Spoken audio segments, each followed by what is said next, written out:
Hello, Shirley. Thank you very much for taking the time from your busy schedule to take part in this. And before we talk about your composition, A Hymn to the Evening, for the South Downs Songbook, could you say a little bit about how you got into music, your musical background and your influences? Sure. Yes, hello, Duncan. Thank you for taking this interview. Um, Music is always something that's been of enjoyment to me. So um, I've played a lot of music at school in terms of being with the school orchestra. I played the violin, I played different kinds of recorders, the treble recorder, the tenor recorder, the bass recorder. Um, I well, my house was full of music, different people, brothers and sisters, and my dad mostly playing music. So music's just a fabric of life as I see it. And how did I started playing the violin, well, very late actually. I was 11 going on 12, and I didn't start playing the piano till I was 14, 15. So all very late. and how did you get into a professional musician? Yeah. and how did you get into composing? It was something that I did as part of my theory exercises. So I didn't particularly realize I was composing. I enjoyed writing music for those exercises that you get in grade 8. You get in the associated board grade 8 theory grade. I went through all the grades up until grade 8 at 14 or whatever, and I was just a natural at writing melodies and harmony and counterpoint and polyphony. It was just a game to me. It's just enjoyment. So I didn't consider it any time that I got into composition. It was just something that I did. Mm. And would you say that the piece you've written for the songbook is that typical of your style, or what are the influences on your composing style? I think my influences come very much from my own ideas of music. I listen to so many different types of music, from Stravinsky through to Stockhausen, through to I play hymns at church every week. So all kinds of music. So every single piece is utterly different. I mean, at some point I was sounding much more like a, second Viennese composer, a Berg or a Webern.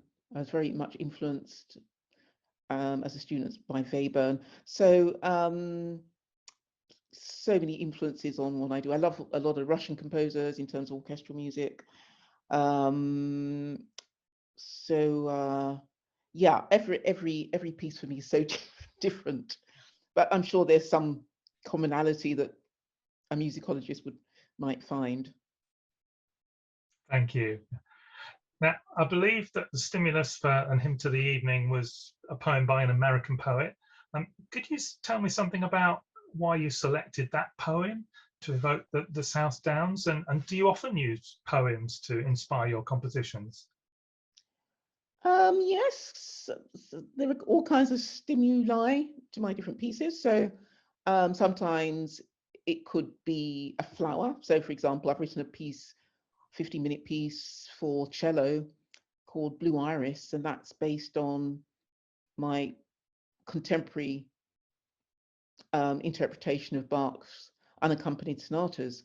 So yeah, with my classical background, I and classical in using the forms. So I use sonata forms, I use concerto forms, I use symphonic forms, operatic forms. So classical music for me has really given me ways of using form in large scale forms, I would say, that you don't find in popular music, for example. So I draw on all of those genres that I've all of those styles of music and forms of music that I've played over the years as a violinist. I, from the age of about 10, 11, I was playing in all different kinds of orchestras. So I played in a chamber orchestra that played a lot of Bach, so Bach, Brandenburgs, the concertos. Um, I played in a string orchestra as a student. I played in a symphony orchestra, several symphony orchestras, string quartets. I was with a string quartet. I had a violin and piano partner, a pianist. I used to play a lot with and played a lot of that kind of repertoire. So I think the point I'm getting to is that as a musician, which a composer is, you need to be, well, as far as I'm concerned, you need to be a musician first. And that means really immersing yourself. Well, I didn't go to any great lengths to immerse myself in music. It was it's a fabric of life. Thank you. I'd like now to sort of move into your piece and the specifics of it. And one of the things that I've found in education is that young composers can often struggle in getting started with writing a piece. So would you be able to just talk us through how you got started with this piece in particular? Yeah. Can I just say that everybody struggles to start a piece? Everybody struggles to start. If you're a writer, if you're an architect, starting anything is the most difficult thing. And one of the things that my professor said to me at university was just start, just put something down. I don't think there's any formula for starting. You can try stimuli. So it could be that you've read something, or it could be that you have I've written pieces where I've been imagined or reimagined a painting or something like that.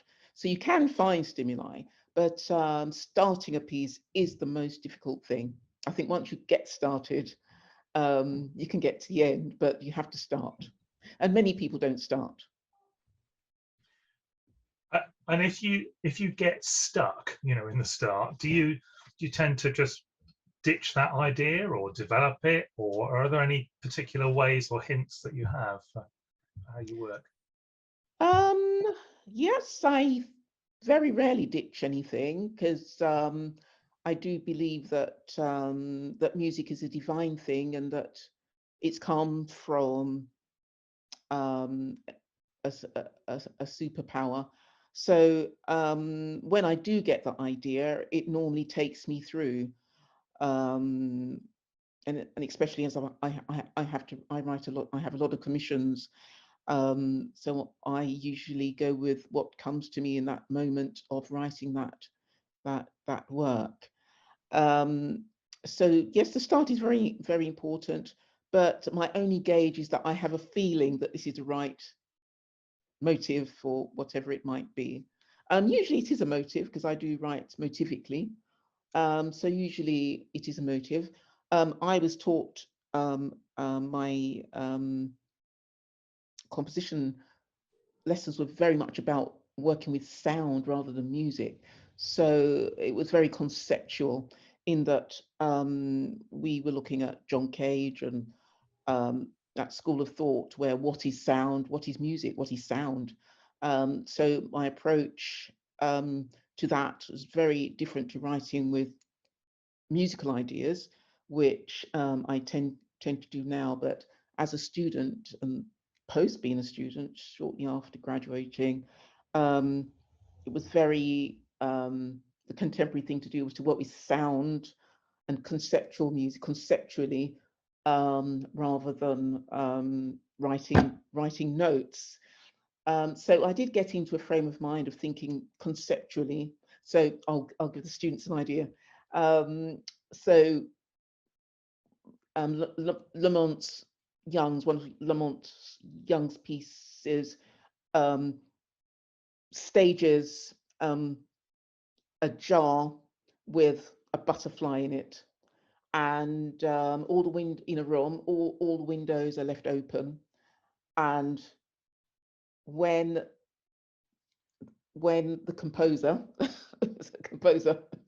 opens that jar, the audience wait to see how long it is before or is in that space, that sound space or musical space, until the butterfly leaves the room. So, I mean, I spent many years writing conceptual music. That's the sort of thing that I did for a very long time. I wasn't writing notes at all. Yeah, for a long time, actually. So I do approach, I mean, I'm glad I had that very sort of avant-garde approach. So I do approach works from that sort of modernist point, standing point, because that's how I was trained. And actually, my training wasn't about writing music at all. So I think my training in writing music came from me playing music in orchestras and playing with different ensembles, and just finding my own way in it. Perhaps if I'd been at a school where people played more contemporary music or popular music, I would have been doing that. But I was never in that environment ever, unless it was a social environment. Yeah, so my first port of call was really as a conceptual artist, a composer, really thinking conceptually about the idea of sound and what sound is. Thank you. Yep. Now, to me, the piano and perhaps the guitar motifs, in particular in your piece, that they give that sense of a gentle sort of rhythmic momentum and a flow to the piece. Could you say something about that? Have I got that right? Yes. I mean, I do feel that nothing, you can't. Everything is right. It's how things are received. So I put things out into the world, and I'm very happy however persons want to receive what I do. So if that's your notion of it, that's right. Why not? I was with the music trying to invoke for the listener my experience of walking through the South Downs, which I've done on occasions, and I just love that space. And I just remember doing a day's walk through the South Downs, and we were out in the morning and going home in the evening with the sun setting, and it was a warm. It wasn't hot. It was a warm summer's day in southern England, and so I was trying to recreate that actually in the music, but at the same time recreating, using the words of Phyllis Wheatley, whose work I have used in previous compositions. I wrote a piece called "And Hymn to the Morning."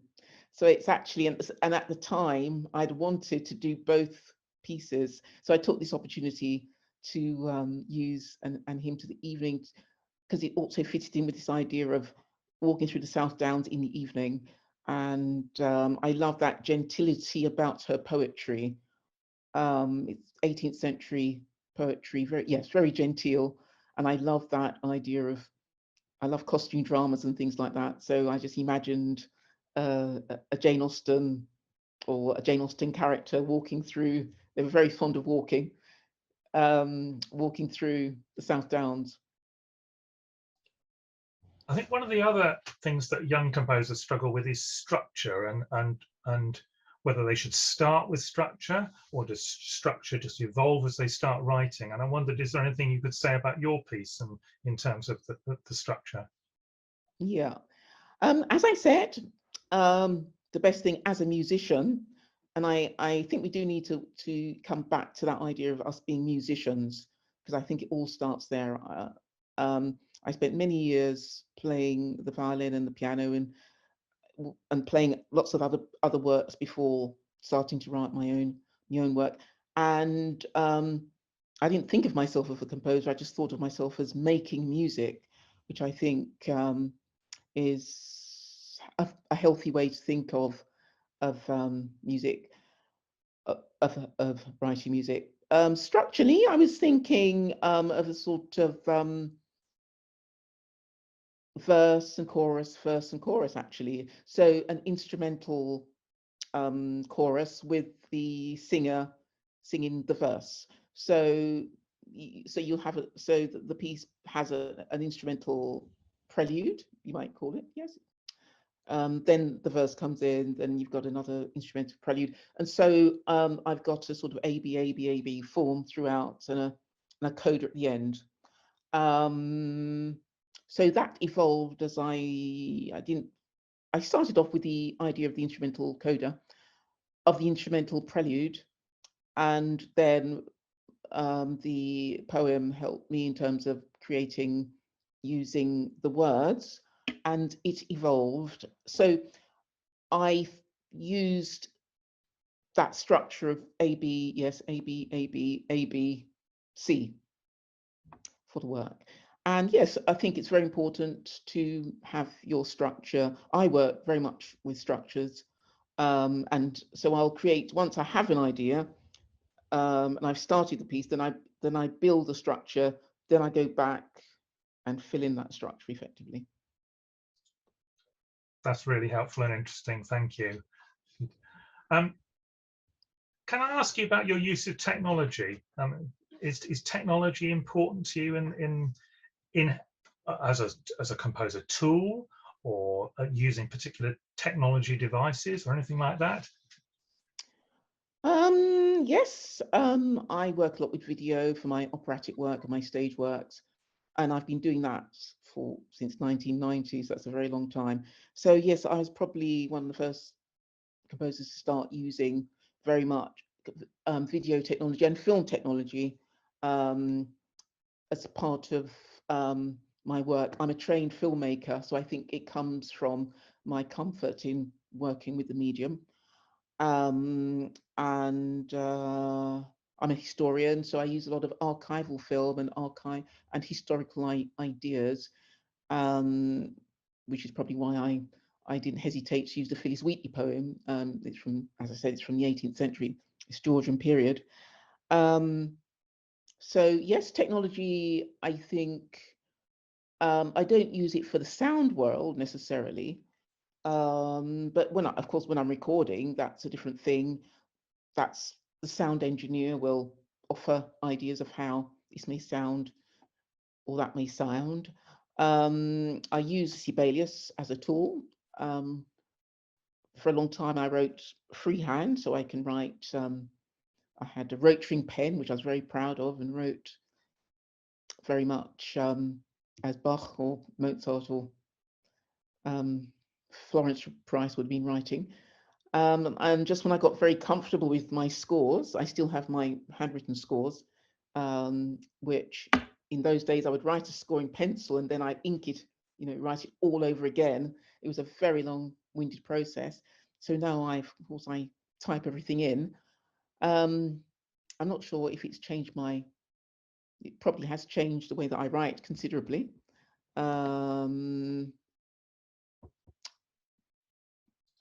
But that's as it is. Yeah. So for writing, Sibelius is your sort of main tool, would you say, technology or tool? Well, it's more that I'm using it as a pen. So yeah, it's a tool in a way, yeah, in that it's my pen. In that it's like a word processor, as you would do for all your letters and so on. So in that way, I don't see it as a tool as such, because it's not informing my compositional work. It's not informing any of the ideas. So how I would see technology as a tool is if it's used in the sound world. In that sense, I don't really use technology in a way that an electronic composer would do.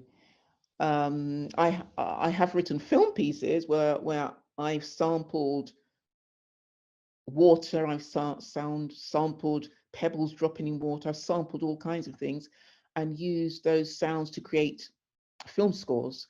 So again, it depends on the piece I'm working on. It all depends. Whatever it calls for, then I'm happy to try it. Yeah, thank you. Yes. Do you have any ideas for what might be the most accessible way for a young person, let's say, not necessarily a composer, but a young person to engage with your composition? Should they start Engage with with a poem? what? Should they just listen to it? And what ideas you might have? Sure, yeah, just listen, just listen. That's how I got to know lots of composers, just through listening over and over again. I mean, I love the Brahms violin concerto. I listen to lots of pieces over and over and over again. I love reggae music. I listen to a lot of reggae music. My favorite artists. I listen to Aretha Franklin. I've just got such an array of artists that I absolutely love. Fela Kuti, um, a whole Marvin Gaye, so many. But I also listen to spoken word poetry. I love poetry. Films, of course, I'm a filmmaker, so I used to go to lots and lots of films, at least sometimes 2 a day. I would go to see films when I was in the film industry more. So I think it's an immersion. I think it's just got to be something you enjoy doing, and it will. And if you enjoy doing it, then it will lead to something. I think, I'm not a fine artist. I can't draw anything like that. I wasn't meant to be an artist, but I do know feel that I have a natural talent for writing music, which started off, with GCSE music, writing little tunes for the exercises. That you'd write, that it would start off with a couple of bars, and then you'd continue it. Yeah. And it was absolute joy for me to do those things. It just wasn't an effort at all. I think I used to get 100% for everything because it was just what I did. Yeah. I enjoy doing. But I think it built up, my ability to be a musician built up over the years from starting with learning music in school. I'm very sorry that young people don't have the same opportunity that I did. It's as if we're going backwards rather than forwards. Because at school, and when I was at school, everybody in the class, I was no exception, everybody read music, studied music, played the piano, violin. We were all offered it. It's just that I took it further, but it was something that everybody was expected to do. And this idea that music is something that's exceptional for just a few is ridiculous. I think it's a very contemporary concept, because I think previously the whole village would play something or sing something. And I think very much in a community way that music and dance is very important for a healthy community and coming together. And I've actually written a piece, a presentation for the BBC about this, the importance of music and dance to our well-being, which our ancestors did very well, and we tend not to do. We've divided it into art, music, and all kinds of stuff, when it's a fabric of music. Has always been a fabric of life, of everybody's life, and dance until recently. I wonder if you could just say something about your use of sort of space within the score, because again, I think often the temptation is with young composers, if they're writing for 6 instruments, they have those 6 instruments playing most of the time. Now your piece doesn't do that. You use a lot of space, and I wondered if you had any advice for young composers about that. I've got a great story about that.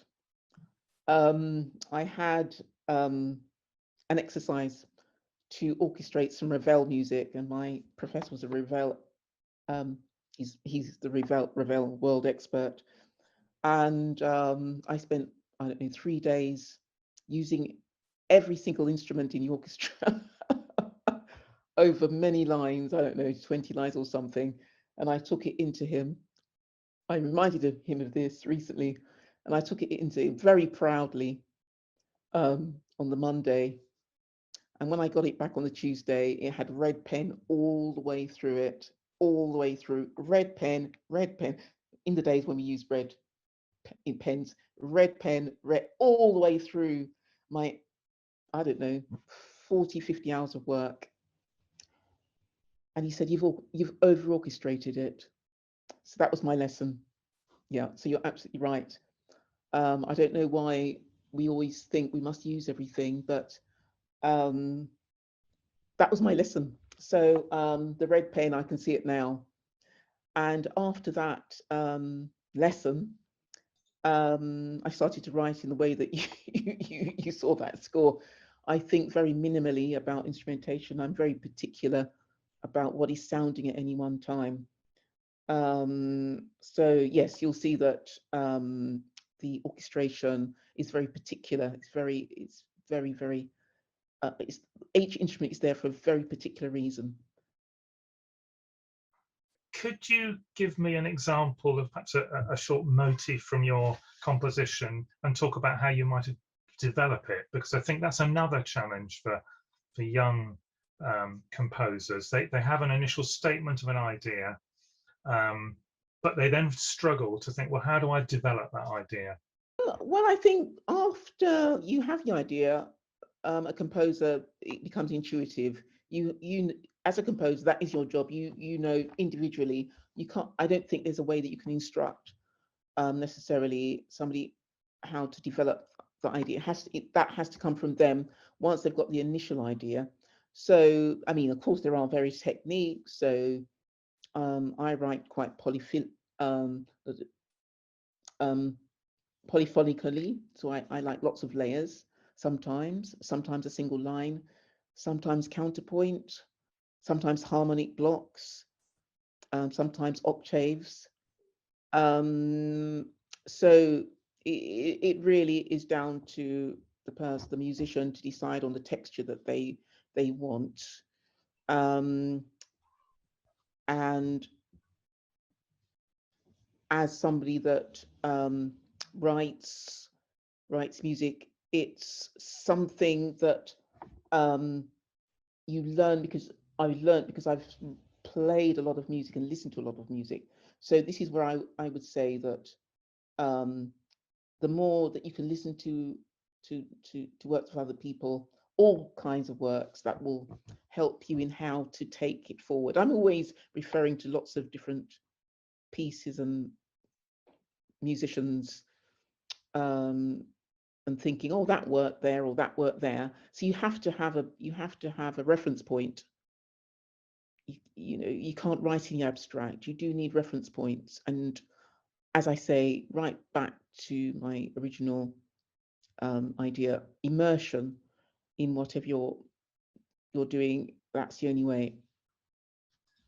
Well, that was my. Yeah, and are there any particular devices, structural devices, melodic, rhythmic, harmonic devices that you would say sort of form part, if you like, of your toolbox? They're the things that you go back to, time and time again. Well, as I say, I draw on so many styles. I mean, I draw on Penderecki. Sometimes I draw on Lutosławski, cello concerto. I draw on Mozart. I draw on Beethoven. I draw on Palestrina. Fortunately for me, I've listened to music from 9th, 10th century Gregorian chant and written them to the present day club music, garage music, house music, hip hop music. So I listen to everything.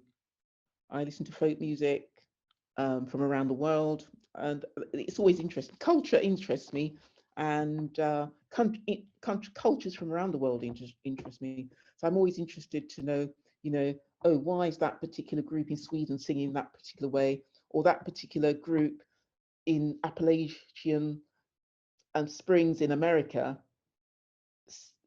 How do they still have that tradition? And it's the etymology is that there was a group of Swedish people that moved over to, I love to find out how culture evolves, and music as a part of that culture is where I get my enjoyment from. So I think music needs to be rooted in something culturally. For me, my own training was that it wasn't rooted in culture; it was very abstract. But I suppose rooted in a particular modernist kind of culture, I suppose. I suppose when I say culture, I mean a community culture and not an academic art music culture.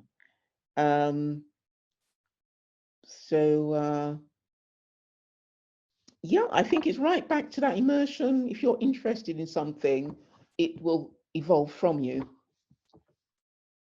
Because there was nobody at any time that said to me to write music. I did it of my own volition, or to play an instrument, or to practice. I did everything of my own volition. So, yeah, I think I do believe that things have to come from a person, so the individual's ideas. Thank you. Yeah. Now, young composers can often struggle in finishing a piece. They don't know quite how to finish. And I wondered whether you might just be able to say something about why you chose the ending you did for your piece. Yes, well, as I said previously, the structure is based around sort of chorus, verse, but instrumental chorus, instrumental verse, and to bring, as you would do in a essay, I suppose. So I have an introduction, and then I have a conclusion that brings all of those ideas together. So the coda, or the final section, really refers back as a harp back to the beginning, and using material from the beginning, which gives the piece cohesion. Finally, is there anything you'd like to say about your piece that I might have missed, or that you would like to talk about in particular? Right. Well, I've written the vocal part in a very particular way. I've used each of the instruments in a very particular way, in very idiosyncratically, I think. Oh, that's my plan anyway. So I hope that I've used each instrument idiosyncratically. And I've asked instruction, which you'll find on the score, is that everybody should move with the music, because I do believe that unless you're feeling in some way, really to get immersed in the music, it's not as easy to give the music its feel, which is much more a popular term in terms of writing for acoustic instruments. But I do think that there are some ideas from contemporary popular music that I lend for my own pieces, because it makes sense and it enhances the performance aspect. I think ideas from popular music really does enhance some of the classical approach. I mean, there are more people thinking much more about how they perform in classical music, but I think that performers are taught in very particular ways, and certainly that they don't move. So my instruction, which will be interesting to find out how my classically trained instrumentalists get on with that. Thank you so much, Shirley. I really do appreciate you giving your time and enabling us to explore a number of aspects of your piece and more generally your work as a composer. And you've given us a real window on this and how composers work. Thank you so much. You're welcome, Duncan. Thank you very much.